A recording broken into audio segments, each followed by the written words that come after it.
Welcome to Grab and Go Info. In data science and machine learning interviews, how to decide the number of clusters for an unsupervised model is one of the most commonly asked questions. In this tutorial, we will talk about 5 ways for deciding the number of clusters and when to use which. The 5 methods are elbow method, silhouette score, hierarchical graph, AIC and BIC from GMM, and gap statistics. The elbow method is the most widely used method for choosing the number of clusters. It runs clustering models for a range of cluster numbers and plots the within-cluster sum of squares. The number of clusters at the elbow of the plot represents the starting point of the diminishing return for additional clusters, so it is the optimal number of clusters for the clustering model. From the example graph, we can see that the biggest decrease in the within-cluster sum of squares happens at 2 clusters, and there is a relatively large decrease from 2 to 3 clusters. The decreases are small for the models with the number of clusters greater than 3. Therefore, we can conclude that the optimal number of clusters is probably 2 or 3. The silhouette score measures how similar a data point is to its own cluster compared to the closest neighbor cluster. The silhouette value ranges from -1 to 1.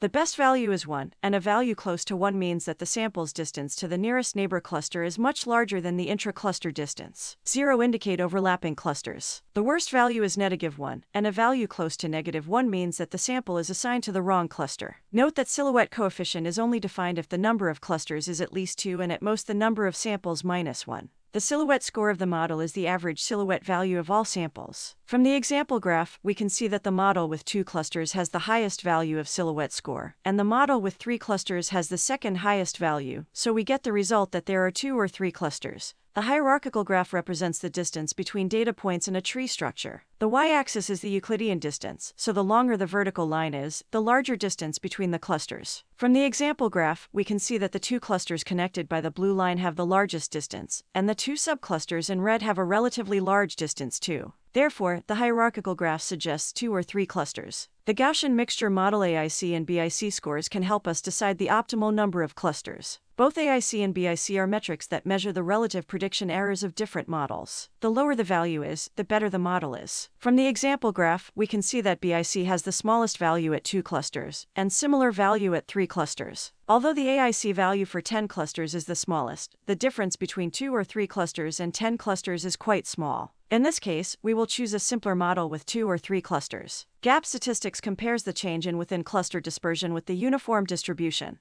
A large gap statistics value means that the clustering is very different from the uniform distribution. Anaconda.org has a notebook with the implementation of gap statistics. From the example graph, we can see that the gap statistics value generally increases with the number of clusters. The red dot shows that 8 clusters give us the largest gap value, but we can see from the visualization that after 3 clusters, the graph is relatively flat, showing a diminishing gap increase. Therefore, the optimal number of clusters is 3 if we use the elbow method. Now we have learned the 5 different ways of choosing the number of clusters. You might wonder how to choose a method for your project. Here is a general guideline. Start with the elbow method for the within-cluster sum of squares and see if there is a clear elbow. If the elbow is not very clear, use the hierarchical graph to help decide the optimal number. If the optimal number of clusters is still not obvious after using the elbow method and hierarchical graph, use all 5 methods and choose the optimal number of clusters the majority of methods suggest. To learn how to write Python code for the 5 methods, please check out my previous tutorial 5 ways for deciding number of clusters in a clustering model.